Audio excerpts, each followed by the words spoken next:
national stories this hour from ABC News.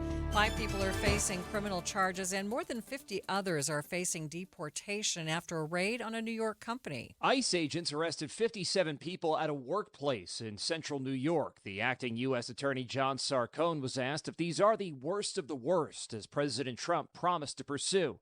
Sarcone said he has a job to do. We're obviously going after anybody who has committed crimes in this country. Governor Kathy Hochul said she was outraged and that children were not aware their parents would be taken into custody. Sarcone said all children were appropriately cared for. Brian Clark, ABC News. Federal government is now allowed to keep many undocumented immigrants in ICE custody without giving them the option to post bond.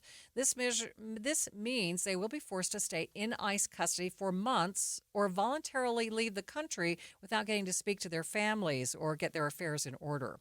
Immigration attorney Adam Craig says he believes this new rule deals a major blow to due process. You're essentially civilly detaining somebody. And let's not mince words. Civil detention for immigrants is the same as being incarcerated as a criminal or worse. But you're now not letting them represent themselves to try and get out. Craig says he expects this ruling to be appealed in court, but it could take months or even years to play out. We've reached out to ICE for comment, but have not heard back. When you think of ICE, you probably picture gritty raids or big criminal roundups.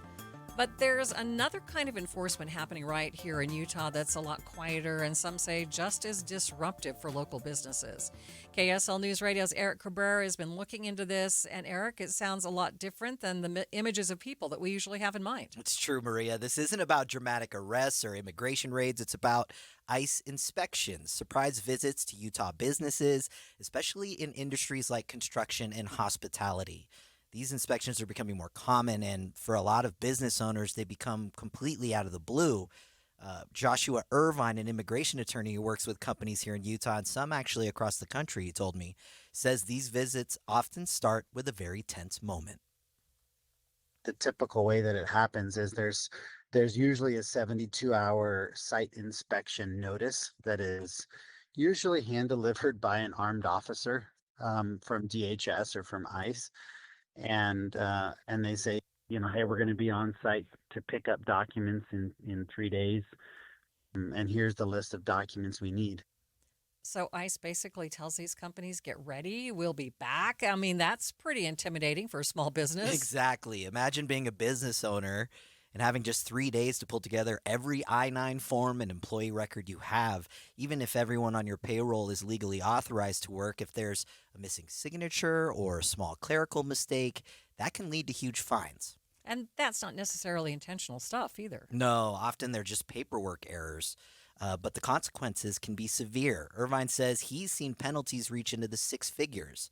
And what's especially concerning is that it doesn't just hurt business owners. The ripple effects actually hit employees and their families too. Some workers panic and stop showing up, worried about what the inspection might mean. That only adds to the strain on these companies. So what kind of impact are we actually looking at here financially? So Joshua says it can be devastating. Irvine shared this example of what a surprise fine can do to a local company. When a company that's a small to mid-sized company gets all of a sudden a $100,000 bill, that literally requires them to either lay people off or some of them have had to close the door. And even if financially they can afford it, there's a scary reality when ICE shows up with, inspections and requesting records. A lot of employers have told me that they have a number of employees that just don't show up to work anymore. Now, maybe it's because they're illegal, and maybe it's just because they're scared that this company somehow is under investigation and they don't want to be associated.